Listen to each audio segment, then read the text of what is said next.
Would you able to kill him with your bare hands? I could. Okay. Easily and quickly, swiftly.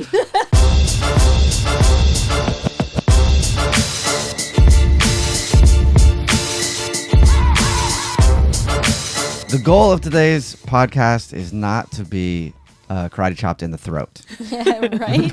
At any point. I'm scared. What's up? It's the Fresh Till Death podcast. We're your hosts. I'm Jubal Fresh. This is my hot ass wife, Alex Fresh. Welcome.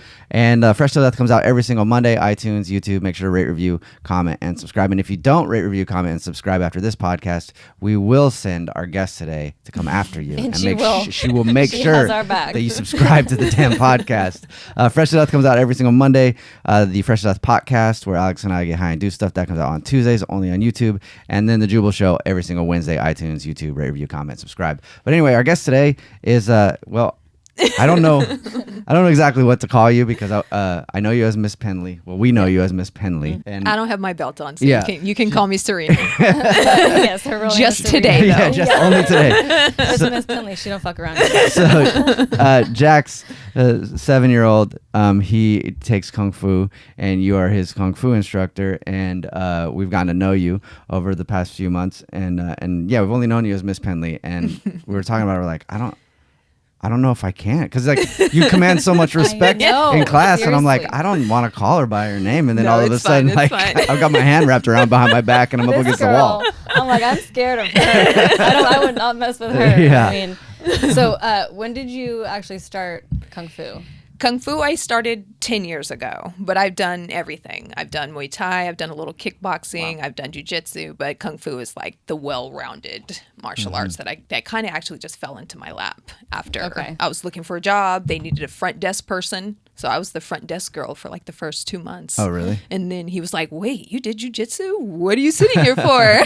So then he got me cool. off the desk and on the mat, and then Oh, that's cool. it was fate. When did you get your black belt? 4 years ago, I want to say. Yeah, about 4 years ago. Okay, so you got your black belt 4 years ago. Yeah. How hard was it to get? It's extremely hard. It's the worst thing ever. Yeah. It's rough. You never want to do it again. You never Right. want to do it again. What does it entail?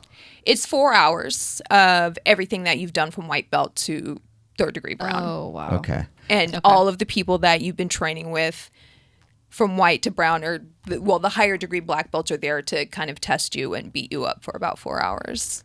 Do you compete? Have you competed? No, at all? no. Okay, we were wondering that because we've had some conversations as soon as Jack started going and taking Kung Fu, and I was like, I wonder if she competes because I want to go watch her. I like my face. I like my teeth. I want to go watch her beat somebody up. Yeah. Well, yeah, he could come to the studio and watch us spar around a little bit, but Yeah. No, she's badass. Yeah, no, and you don't like. I don't know because I'm not in that world, but I would assume there's not a lot of female. There black belt instructors? isn't. There isn't. Like, I will be the first female black master at that school. Like, that is my destiny. Right. So there isn't a lot. There isn't a lot. So every time a female calls, I'm like, come in, please. I'll teach you. We'll be best friends.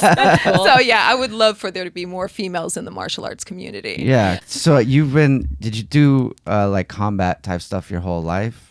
Or when did you get into like jiu-jitsu and like everything? I was a Hoodrat before. Right. So in the hood, that was the thing, to kind of get into a little scuffle back and forth from school every day. Yeah. So I kind of knew I had a natural ability because I was winning some more than I was losing some, Yeah. and you lose them. yeah. Especially when you have a reckless mouth like I do. Right. And I'm Can't even small. imagine that. Yeah. It gets out there. Like, I always think about when I die, what my funeral is going to be like, because I have this Kung Fu family, and then I have my family, and they're going to That's merge, and they're gonna be like, wait, you know her as this, Yeah. and you know her as this. They're like, So it's wait going a to be second. like this thing. Yeah. Yeah. So It's so crazy. Like after I read your book, I'm like, dang. Yeah. I mean, you think you know someone because like Yeah. they're so strict, you know. Yeah. And then Yeah. no, she can't go back to a bunch of bars where she's from, guys. Yeah. Yeah, because you see, we know you from Jax's classes, and you're, disciplined, under control, Sorry, guys. very, very respectable. Like you command respect, oh, yeah. and everything else. And then you learn more about your But journey to being I've what you are now. always been that way. Like if you ask my friends, they're like, "This job was made for you." Really? Because Yeah. I've never Super taken good at shit it. from kids. Like you're a kid, you don't even know what a bill looks like. You better sit down. Yeah, exactly. You better No, I sit down. love you though. Like, I just watch you. I'm just like, I just watch you, and I'm like, I'm scared of her. Actually, And then you learn more about your story, and you're like, oh, okay, so you were like like in the hood in Oakland and stuff like that growing up, getting kicked out of bars, Yeah. getting kicked out of Planned Parenthood. Yeah. getting picked up by Planned Parenthood, That getting was- in fights. That was a rough day. So that was here in Washington. Oh shit! And And- you still can't go back if you wanted to. And I was gonna move to Portland, and I had a boyfriend at the time, and he didn't want me to move to Portland, and I was gonna break up with him and move because I had some. It was lucrative in Portland, so he didn't want me to go. So he decided to try to knock me up. So I couldn't go.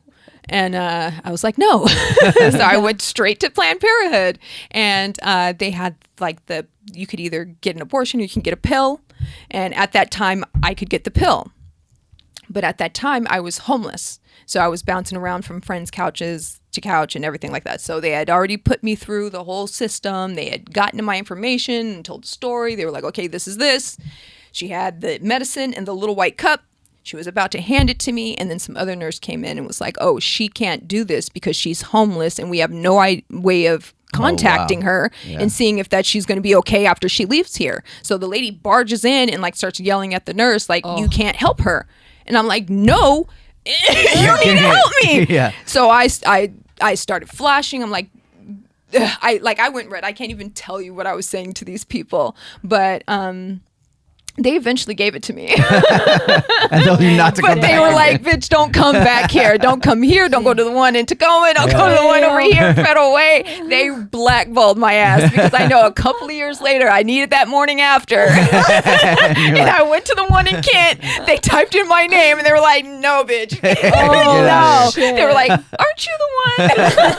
And I was like, yeah, that was me. That was me. My bad. So, Or you can use your married name. Exactly. Now if you need it, you can use your married name. Yeah. But to go from that and being homeless, like you said, even Planned Parenthood being like, fuck out of here, to alcoholism, to losing your hair, to now being who you are is really impressive. But is that what kind of made you start to want to get into martial arts and stuff, was because you were fighting a lot back when you were younger? And I despise bullies. I'm here to stop that. Yeah. Bullying is just horrific. It's terrible. When did you start getting into formal?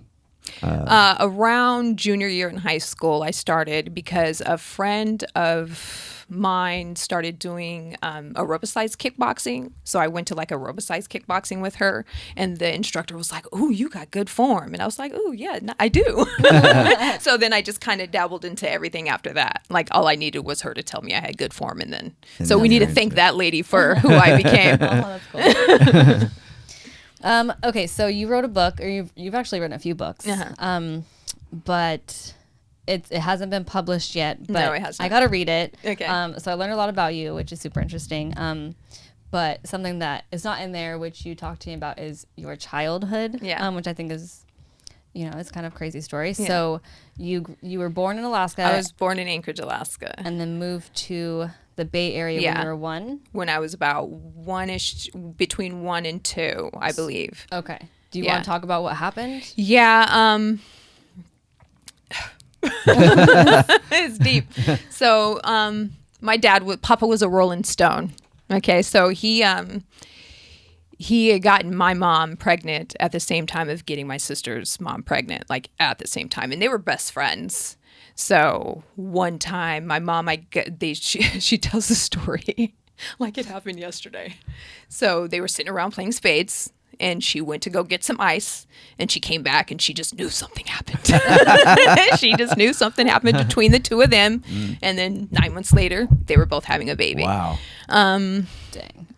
He made a decision that he wanted to be with Denise, and decided to leave with me and my sister and go to California. So he took you from your mom. Yes. Yeah. Yes.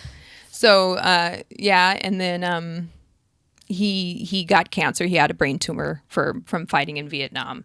So Denise tried to keep me. She tried to keep me, but she couldn't because it was illegal. Yeah. So she had to give me back.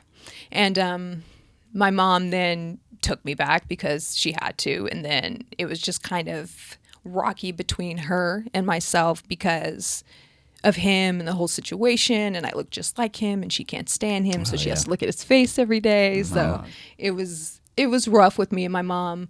Like sometimes we'd be best friends, and then sometimes she would look at the face and then it would just kind of so we never really had like that connection that she has with my sister. Right. And you were taken from her so early, you never even got to have like a bond that a normal child has with their parent, with their mom especially. You know. So I mean, that just set all the ducks in the row for me to be angry all the time because my dad was gone and I didn't know why. And I know my sisters, I have two sisters. So my oldest sister, who has a different dad, she has a dad and I don't have a dad. And my mom's not really telling me anything about my dad because he passed away when I was like 3. So, and then when I was about 9, we get a phone call from my sister who had found us somehow. I think she had contacted some of our family in Alaska, and they had somehow got through the grapevine that found out where my mom was and I was. And then so she called us, and I answered the phone, and I instantly knew it was my sister when I heard her voice over the phone. Like I just instantly knew it was her. Oh, you're okay. And it had been like 10 years, and I hadn't seen her since like we were 3 years old. Yeah. And then we talked for like an hour, and then she was like, I'm going to call you back tomorrow. And I didn't hear from her again. And I'm like, what the fuck? So again, I'm trying to find the space of where I belong and who my family is. And I lost my sister again. And cut to when we're 29. So another 10 years has passed. And she was scrolling through Facebook. I don't even think she was looking for me. And I had already gotten married. And my in-laws are white from that marriage. So she was on my brother Chuck's MySpace. Don't even know who this guy is. And she sees that he has a sister named Syrena. And it's my wedding picture that's up. And she looks, she's like, oh, my sister's name is Syrena, and clicks on it and looks at the picture and sees that I kind of look like, her sister. So she texted him and was like, hey, I think that girl is my sister. And she goes, I'm this age. And he goes, you can't be her sister because she's that age. He goes, no, you don't understand. We're both this age. I was born 6 days after her. Wow. And he was like, and then he calls me, he was like, do you have a sister named Felicia? And I was like, yes, how do you know that? And he was like, oh, she's looking for you. And he just sent me the message, and then we got back together. And it's like, when I say we're twins, like we come from different mothers. When I say we're twins, we're twins. Like I can feel her right here in my side. Wow. And I felt her there my whole life. Like I always knew that I had someone out there. And I could feel it in my soul that someone was out there for me. So every time we kind of would reconnect, I would feel like that connection again, like I was whole again. Yeah. And then when we get torn apart, I'm back to angry. Yeah. And there's nothing anybody can do when I'm angry. There's nothing anybody can do. Like I have this aura about me, and it affects everybody. And I don't give a shit when I'm angry. So if I'm having an argument with this person, it's affecting you, and I don't give a shit because my aura just kind of comes out, and like people can feel it. So it was just rough. Yeah. Well, that's how it is when you have when you've come into the world, how you came into the world, and you have this deep-seated anger. Yeah. That's misplaced. It's different than people who are just kind of hotheads, you know, and it affects you in so many ways, not even just in being angry, but day to day, until you learn to like kind of cope with it, which is what you've been able to do, which is impressive for anybody to do, especially somebody who has dealt with the things that you've dealt with. It's impressive, but until you learn to cope with it, it's impossible to control, you know, and it had to be so rough for you growing up with all that going on, and then to be living where you were living and fighting all the time and everything else. And I would imagine that martial arts helped kind of Yes. bring that in a little bit, you know? It did, but I started. Can I have a tissue? Yeah. Oh, usually have some in here. So I started for selfish reasons because I'm a small person. Yeah. But I have to say what I want to say all the time. Mm-hmm. So my mouth would get me into trouble. So I started because I wanted to be able to speak my mind and defend myself Right, yeah. afterwards. So I started for that reason, which isn't a great reason. No. But it then led me to understand like how delicate life is and how easily I could totally kill somebody by accident. Yeah. Like if somebody like came up to me and like approached me the wrong way right now on the street, like I could totally accidentally kill him and be like, oh fuck, he was just doing this and now he's dead. So life is so precious and so we have such a short time here. I kind of had to like release that anger because it was only affecting me. Yeah. It was only affecting me. All right. So then you said that you were 29 when she reached out. So do you guys talk still? Or? Yeah. Okay. Constantly. So since 29 until now. Yeah. Which do you mind telling your age? I'll be 40 in August. 40 in August. Yeah. Okay. So Man, that's- it's gonna hurt when you turn 40. I'm just telling you, everything hurts. Please. I turned 40. No, you're like you got everything dialed in. like, I'm good. Your I got it. I your diet's figured dialed out. in. You've changed your life. You're in great shape, mentally, physically, all that. And- You'll be fine. For me, when I turned She's a 40, black belt. oh man, it hurt. It still hurts. Every day hurts. Yeah, he did. He woke up and he's like, ow. I'm like, oh, what is wrong with me? Oh yeah, I'm 40. Yeah. But you don't look like you're about to turn 40 at all. yeah. I would have had no idea. You know? Nope. So go back to when you were younger. Okay. So And sorry to interrupt, but your brand and what you're starting to do is called Hoodrat Hippie. Yes. And the reason is because of where you came from and Yes. to where you are now. Yes. So yeah, I think okay, so when I read your book, I didn't know this about you, or really anything about your personal life. But when you started drinking, do you want to talk about that? Yes. How old were you when you first started drinking? I was 25-ish. It was around like the beginning of my first marriage is when I first started drinking. And it started because like I hate to tell the story because I don't want to blame. right. Because I'm an alcoholic and I'm an adult, so I kind of have to own it and just kind of be responsible for myself. But when me and my first husband got together, it was like we did everything right. Like we were high school sweethearts. We got married like after we graduated, and we got our jobs and we got our apartment, and everything was great. And then he got he started laying carpet, and it took a toll on his body, and he blew his knee out and his back out, and then he had to get on medication, and then it just went downhill from there. So the medication he just became an addict, and there was nothing I could do about it. And he hid it very well. He was high functioning, but the rent was always due and the electricity was always due. And then we went to Rent-A-Center and got a big screen TV, and I'm like, what for? We can't even do this. And then they came and got that shit. Oh, I forget about Yeah. Rent-A-Center. You can get the whole setup. Oh, yeah. Right? You get the whole setup. And you'd be in debt forever. I had this one ex.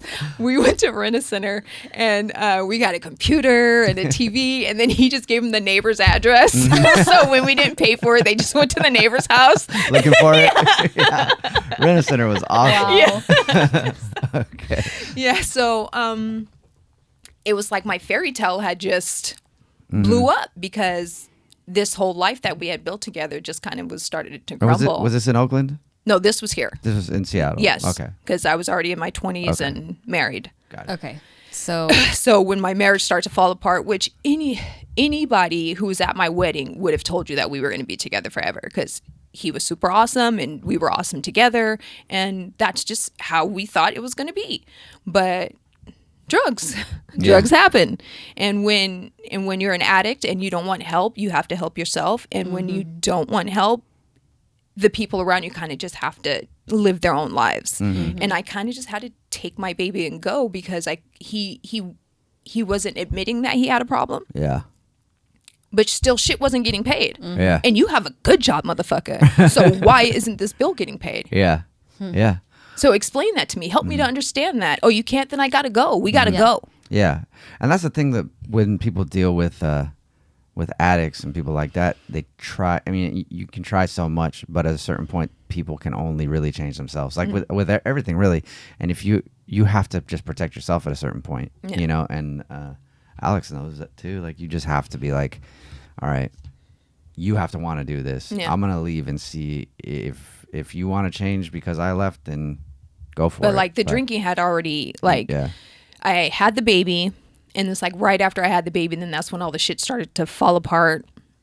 So I would wait until he got into the house. As soon as he got home, I would hand him the baby and just start until I passed out. And that would just be my day. And then at that time, I was just drinking like Natty Ice. I wasn't drinking anything but yeah, I would have my Natty Ice every day and then pass out. And in the morning, I would be good to go to be a mom.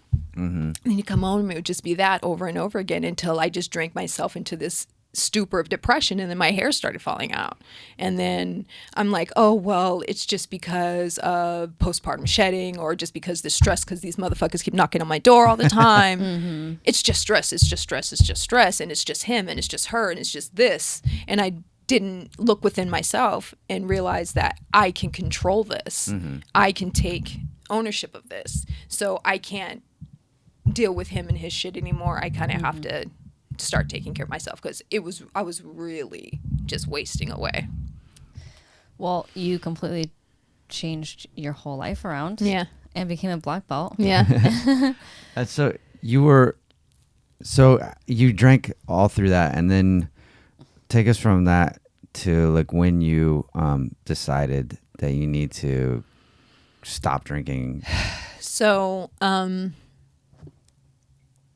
when I left him, like I'm shocked that my daughter survived because I was a raging alcoholic. I went from him to females. Like I ran through so many females after I left him because I was like, fuck dudes, you know? Yeah. And I can't even tell you how many women I've been with. Wow. But then I got a boyfriend. He got the worst of me. Like he got the worst of me because I was horrible. Like I was abusive, verbally and physically. That's the other thing too. Sorry, I just dawned on me. I'm like, normally in a relationship, because of just the strength and power dynamic, women don't get, or men don't get physically abused. But if you're with a black belt, you're probably going to get your ass kicked. Well, at that time, I was only kind of like dabbling here and there and this and that. But you still been fighting your whole life. I can still fight. Yeah. But so our routine with him was food, fighting, and fucking. Like that's what we would do. And not necessarily in that order, but it would always be the 3 Fs all the time with me and him. Yeah. So we would make up and break up. We would drink. Yep. Have this a whole passionate thing. Okay. That's the cycle of abuse right there. Yeah. Yeah, it is. We would fight. So I'll tell you a story about him. We were at one of his friend's house, and it was at the end of the day. We were drinking. It was just me and him left there. And we were in an argument because that's the routine. And we started physically fighting. And we were tearing the house up. And I remember him kind of like grabbing me by my collar like this. And I'm just doing what I can. And he's breaking everything in the house with me. Wow. Right? So he's just like breaking everything in the house with me. And that's the last thing I remember. Damn. And then I wake up. And we're both butt naked spooning on the couch. And I'm like, whoa, what the fuck happened? I'm like, did we make up? What the fuck? And I look, the whole house is destroyed. Tore up. And he gets up, he was like, oh, babe, I think you gave me a concussion. Oh my God. And that was our regular thing. Yeah. That was our regular thing. Like, so that was, I got a million of them. Yeah. But that's how abusive relationships are. Yeah. It builds, tension builds, then there's a blow up, and then everything's great for a second, and then it goes back to it, you know. So then you wanted to figure out how to get on like a more healthier lifestyle when you... Yes. So I kept battling with the hair. And so tell us about that. The hair, like Alopecia, right? Alopecia. Yes. So you had I won't even say the whole long name, but I have the CCCA, alopecia. So you have alopecia, and that explain what that is for people that don't know, because I really don't. So it's when you just start losing your hair and you have no idea why, and it's normally an autoimmune disease. Like if you have like the alopecia areata, I think I'm saying that wrong, but that's like the most common kind. But the kind that I have is most common in Black women, and it's usually something that we're doing to ourselves. It's not just a thing that's happening. It's not something. Yeah. So it could be taken care of. That's got to be hard to start losing your hair, especially as a woman. You know, like I hate to put a gender on it, but dudes can just shave their head, or we go bald or whatever. You know, but and I was bald. Like my crown had nothing on it. Like I could show you a picture. This big. Gosh. It had nothing on it in the shower. Yeah. Right. Yeah. Oh my God, I would be dying. Yeah. When did you first start noticing your hair falling out? After I had Samara, because I was waiting for it, because that whole postpartum shedding thing was supposed to happen. Yep. So I was like, okay, it's happening. Is that normal? You lose hair like after. Oh, you do? Yeah. Okay, I didn't. Yeah, I didn't really notice it, but a lot of women lose hair after. Okay. Yeah. So you thought it was just that? Yeah, I thought it was just that, and then it just progressed and progressed, and the depression progressed, and the stress progressed. So I just kind of just kept thinking it was that, and it would come and it would go. So I would, but I was drunk the whole time. Yeah, I was gonna say, and that would probably lead you drinking more. Like, fuck, my hair's falling out. Yeah, I need a drink. So I really didn't care about fixing it until I met my second husband. And with my second husband, my whole world changed. I started realizing that I wasn't a piece of shit, you know. And then I started getting sober because, and it's going to sound shitty, I didn't want to change for me. I wanted to change for him, because I knew that he had just given me the world, and he had just totally changed my life. Because before I met him, I was just drinking all day, and I would be in my room just drinking all day. And then when he came into my life, he kind of showed me like how to better take care of myself, and that I was worth it. Yeah. And when I met him, all I wanted was for some dude to come over and make out with me. That's all I wanted. Online. Okay. Yeah. So I just wanted some dude to come over every once in a while, and I told him that when we were texting back and forth. I was like, this is what I want, and this is what I need. And when we met at the restaurant, like as soon as the eyes met, I was like, oh shit. There's more. I'm in trouble. I am in trouble. And then it was just. But I think sometimes when you struggle with stuff like, I mean, for me too, I struggle with substance issues and things like that, and numbing things. Mm-hmm. Sometimes it does take somebody telling you that you are worth it to help you go, oh, okay, I am. And then you change for yourself, I think, Yeah, my mom, like I was telling you, was an alcoholic, or is an alcoholic, and is 9 years sober, and you're 8 years sober, which is amazing. And it's something to be very, proud it's of. Rough, but it's a day-to-day thing. I mean, I couldn't even have a conversation with my mom anymore because I couldn't stand her drinking. Like even when she was sober, I just was being a bitch to her because I couldn't stand her anymore. And I was like 24 at the time. So I told her, I was like, you can do you. I can't do this anymore though. Like, so I'm gonna take your grandkids. Like I can't. Like we're gonna walk away. Like you can keep drinking, but I just can't be rude to you like this anymore, because she would just annoy me so bad. And then she quit drinking. And I'm like, until she starts drinking again, Yeah. And then she didn't. Mm-hmm. So very proud of her as well. Yeah. But I know the struggle, and I grew up with it, both my parents, and I know how hard it is, and I know the effects that it has on everybody around. Mm-hmm. And it's very impressive that you got sober and did the things that you have done since you got sober, and are you where you are now. Yeah. So once I got sober, it was about like finding out who I was as a sober person. I think that's why I was drunk for so long, was because I was like, I'm not going to be funny anymore. I'm not going to be fun anymore. I'm not going to be, Oh man, it's so scary. Yeah. Because I was able to like stop drinking for a year and like relearn a relationship with alcohol. Mm-hmm. Most people don't really do that, but I was able to figure it out. But that year of like, I'm not going to drink anymore was so weird, because I was always, since I was 13 years old, the guy that that would get the drunkest, the guy that you could tell to do whatever and he would do it, the guy that would get in fights, the guy that would do this, the guy that would do that, the guy that would always wake up with a crazy story the next day. And I'm like, how's anybody think I'm funny if I don't have these crazy stories? If I'm not the guy who's like taking his pants off and almost getting arrested, then how's anybody gonna like me anymore? And so it is scary to be like that. So and you don't know who you are as a sober person. You have no idea. You kind of just have to sit and go, okay, I'm sober, and now what? Yeah. Like, So, who am I actually? Yeah. And it's weird to sit in that and try to figure it out. It's weird and it's scary and it's rough and it's a journey, but you kind of have to push through that. You have to push that, and the withdrawals is what really gets people all the time. Learning about your withdrawals, I mean, I heard from my mom, similar withdrawal symptoms, but like the pain that you experience and everything, like it's just it's horrible. It's horrible. Yeah, like alcohol withdrawals can kill some people. And so how was it when you stopped drinking? It wasn't bad. It wasn't like that. But I was like I wasn't getting blacked out on the daily. It would be pretty much a couple times a week. But he started drinking when he was 13. Yeah. I mean, he would wake up on people's doorsteps, like doesn't know where he's at. He'd black out all the time. Yeah, but it wasn't. It wasn't. For some reason, it wasn't like that for me. Mine was daily. Yeah, but I think all day, that, every day. Yeah, that might be if it's like you're.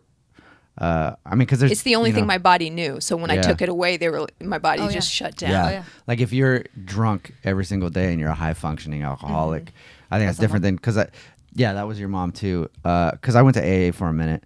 I've been to AA a lot. Yeah, she's been to AA with her mom a lot. And it was interesting for me here because I was always like, I can't even go to AA because I'm not drinking every day. But it's just I drink a lot, and then every single time I drink, it's bad. But you hear the different stories, and you hear people talking. They're like, "No, you're just like a different kind of alcoholic." Yeah. But I never had those symptoms. Yeah. But so I'm a dry drunk, is what they call it, because I never really like work the steps, and I don't go to like AA, and like I still hang out with the same friends. I still might smoke weed every once in a while. So I'm like that. Well. Yeah. I'm that dry drunk. I'm not. Yeah. Sober, I guess, is what you would call it. I know, it's weird. Like, Yeah. why? Just because you don't have, you're not in some sort of program. That was the thing about You're AA. not drinking alcohol. How are you not sober? Yeah, you're sober. Yes. You definitely are sober. Yeah. Yes. But that's one thing about AA that I kind of found strange too, is like there's different levels of people in there. There are some people are like, you can't even have mouthwash or you've like fallen off, and some people are like, yeah, and that to me that was crazy. I'm like, well, what if it happens by accident, you know? And then all of a sudden you have to start over. That's funny because when I stopped drinking, mouthwash would trigger me, and I would accidentally swallow mouthwash because it would take me back to chugging out of a bottle. Wow. And I would chug the mouthwash and have to stop myself. Wait a second. Wow. Yeah. Like it's so crazy because like I can't relate to that because I don't like to drink, and I've never been, I blacked out maybe once on accident, but I haven't been drunk that much because I hate it really. Yeah.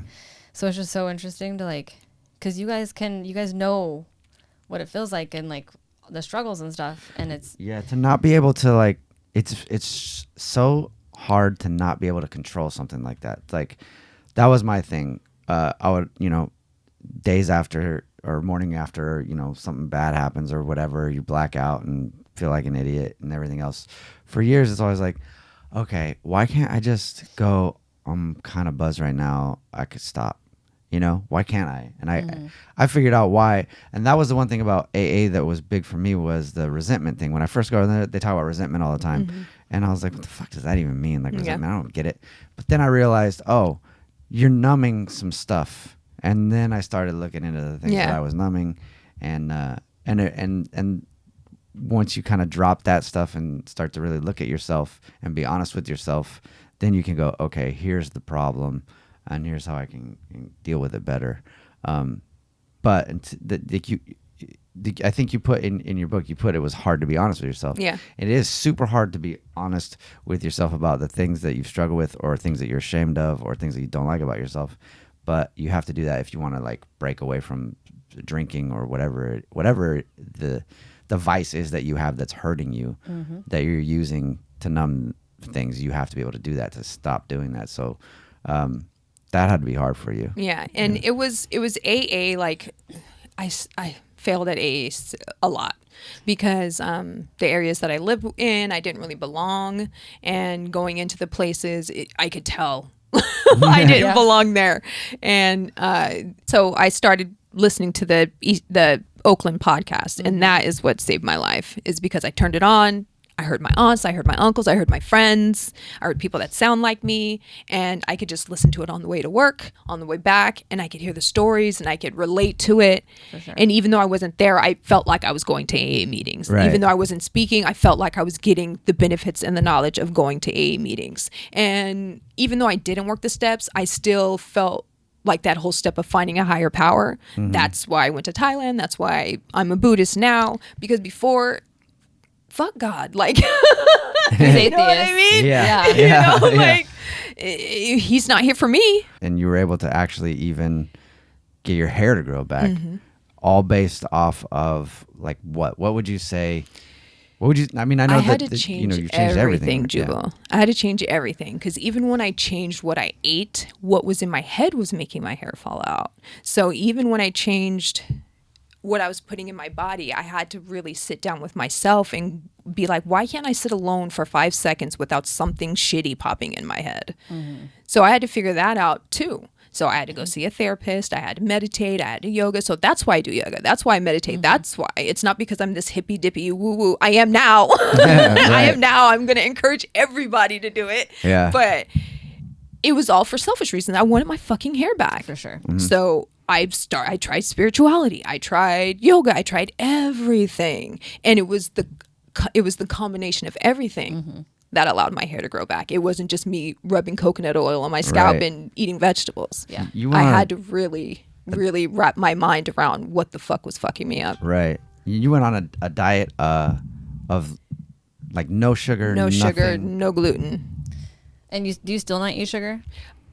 Not as much. Yeah. Not as much. Because when I do, I get sugar rages and then like my little edges start to fall out and then I have to like go back. wow. Yeah. Dang. Yeah. People That don't- was like I have like yeah. the biggest sweet tooth. Yeah. I mean, I can eat some, but I try not to go because yeah. When I was pregnant with Kyla, they had to give me that fructose thing. I almost killed somebody that day. I think Trump had just got elected or something. Yeah, it was that day. So they had shot me up with a bunch of sugar. Trump had just got elected, and I had went to the store, and I handed somebody a bill, and he lifted it up like this, and I almost punched him in the throat. You're like, "You little bitch." Because he went like Like that, this. you're like, I see an opening. It was this close. That's really funny. Oh, you're too much. I never would have thought. I never would have ever said that you've been 86 from anywhere. Everywhere. No. Everywhere. Right? Like Yeah. that's so nuts. Yeah. You just don't know someone you think. Everywhere. And I was always the one that would be like, okay, ladies, we're not going to get in trouble this evening. You know, we're going to pre-funk here. We're going to go. Yeah. We're going to have a good time. And then later on, be like, Syrena, go down. Shit. Well, we got to go.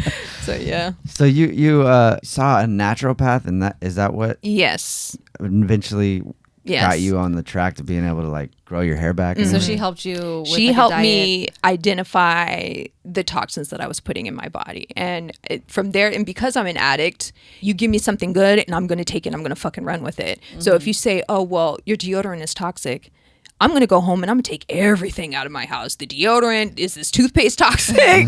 So I went through everything in my house. So anything that goes like on or in my body has to be 100% natural. If I can look and I can't spell the word or say the word, then it's not going in. It's not going in. And that's how it was for the first year. And I had to get through those withdrawals again. Yep. Because it's the same with sugar and gluten. It's in every fucking thing. Yeah. So when you Everything. rip it out of your It body is. cold turkey, and I have to do that. I can't pussyfoot anything Right. because I'm an addict. So I have to be gung ho with everything. So with you- everything. You shop Yeah. at Whole Foods Yes. primarily always. No, Okay. no. Whole Foods, Trader Joe's, but you can get Whole Food at Safeway. Yeah. That's where people get the stigmas that you think you have to go to Whole Foods to get a Whole Food. It's just No. food that isn't processed. Right. So, but when you go to Whole Foods, like there's still a lot of stuff that they sell that you don't want to have. Right.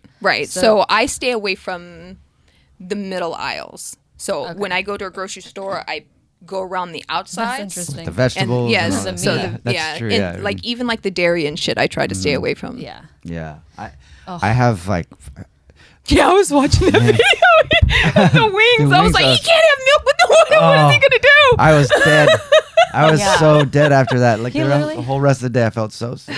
if someone should change their eating, only because of his food allergies. I'm like, this poor guy, every day, every goddamn day. I've always had digestive issues. Hurts. My stomach hurts. I'm like, yeah. It's because he just has some freaking ice cream. And I also noticed I noticed the mental aspects too. Like if I'm eating really poorly all the time, I feel more down than and the times in my life where I've felt the best, like all around, and because I have like an kind of obsessive personality, like, and then it changes. But I'll like get obsessed with something for like 6 months, and for a while, all I was eating was boiled chicken and broccoli every day. That's all I was eating. It's gross. And like vegetables. You stink and stuff. like shit. Yeah, it was terrible. Yeah, it was gross. But I was working out a bunch, and I was trying to get in shape, and then but I felt great.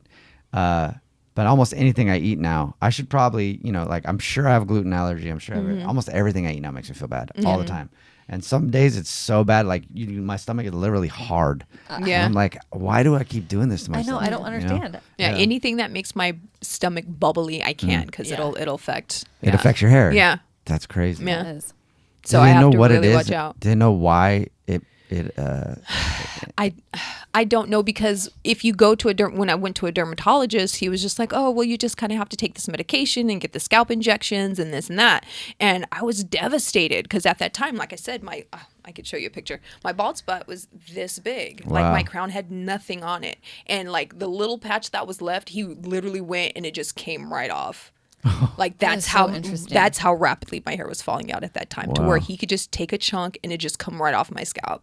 Wow. That's and crazy. Then he was like, okay, well, and he was brown, so he said he worked with a lot of black women and that he was going to get me back on track, and all I had to do was get these injections in my scalp and put on this steroid cream, and it was going to come back. Mm-hmm. And I was like, fuck you, I can't, like I'm already putting so much stuff in my body right now that I'm taking everything out of my body. I can't put more toxins back in my body because it makes me crazy. Mm-hmm. And my hair's falling out. So I was like, no. And so I cried and I cried. I called my friends. But my husband, he's my knight. Mm-hmm. And when he tells me things, I believe him. And he was like, we will figure this out. We're going to figure this out. Because I had given up. I was like, I'm just going to be bald. I'm just going to be bald. I'm going to wear wigs. And I like wigs. I wear wigs all the time. Yeah. Mm-hmm. But I had given up. But he found her. When he doesn't half-ass anything. When he says he's going to do something, he's going to do it. So he was like, he went online and he found, and when he gets them, it's going to be the best of the best. And he found the best lady for me. And I went to her and I immediately connected with her, and she had these long dreadlocks, and she was about this tall, and I'm sure she was 60, but she looked 20. Yeah. And when I looked at her, I was like, I want that. Like I wanted everything about her aura. So I just listened to every single thing she said. She was like, I think you're poisoning yourself. She was, I think you're doing this to yourself. And I was like, okay. She was like, okay, so we're going to start with this. We're just going to detox. And detox fucking sucks. It sucks because you have to go through that withdrawal again. Yeah. And sugar and gluten is in everything. It really is. It's in everything. Mm-hmm. And with me, my goal weight is 130. I want to be 130 just so I can be a little thick in the hips and have my abs still. You know what I mean? Right. But I can never seem to get up to 130. So now I'm cutting gluten and sugar out of my life, and I all the way down to 117. So I'm like emaciated. And so I would try to clean out my body, lose a lot of weight, and then I would get down to 117 and feel disgusting. So I would put it back into my body, and then the hair would fall out. So I was teetering. So I had to find a happy medium. Yeah. I had to find a happy medium. So I went to the therapy to kind of get my mind right. And then through trial and error, I just found what worked for me. Well, that's impressive. And your book, you're going to publish it. Yes. Sooner than later. Yes. Yeah. So when that happens, where can people find you? I'm going to start a YouTube channel. I'm going to do that. And we'll make sure to promote it too when you get it all up and running, because we've talked about a lot of stuff, but your story is really, really interesting. You've been through a lot, and to go from where you came from to where you are now, and then also you even just with learning to change your diet to help get your hair back and everything. Like there's so many health issues that people have that they don't even realize is caused by their diet and things that they're putting into their body. And I guarantee there's a lot of women who struggle with alopecia, Yeah. like you did or do still. I see it all the time. And they're begging for help.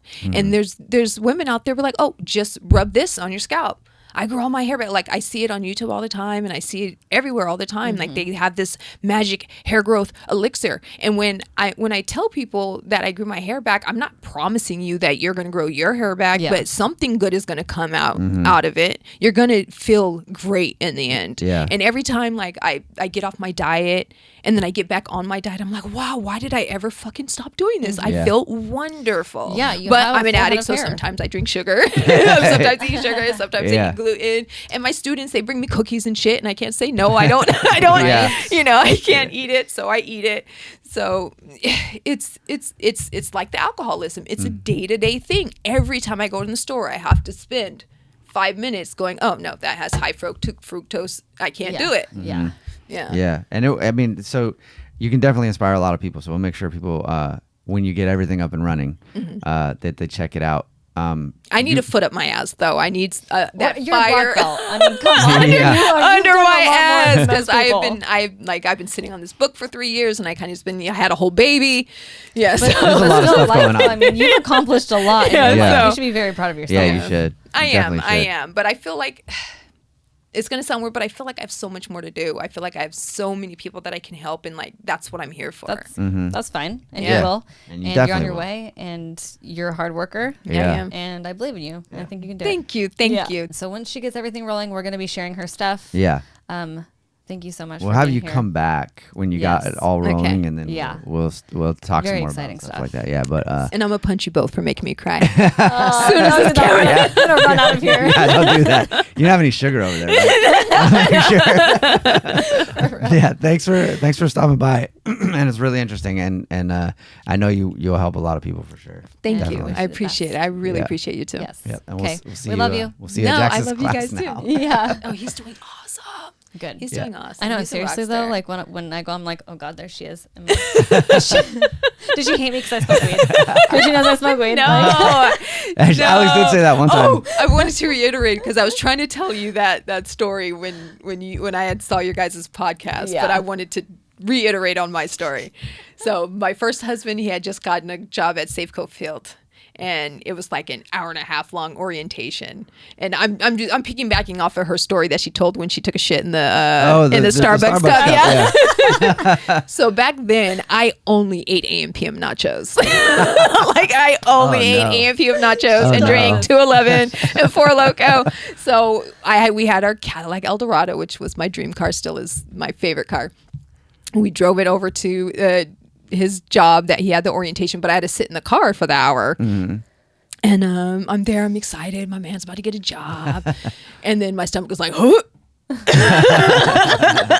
And I'm like, oh God. But I'm downtown, so everything's like no bathroom, bitch. You gotta buy some shit first, right? And I'm not going to that McDonald's because I will get into a fight, right?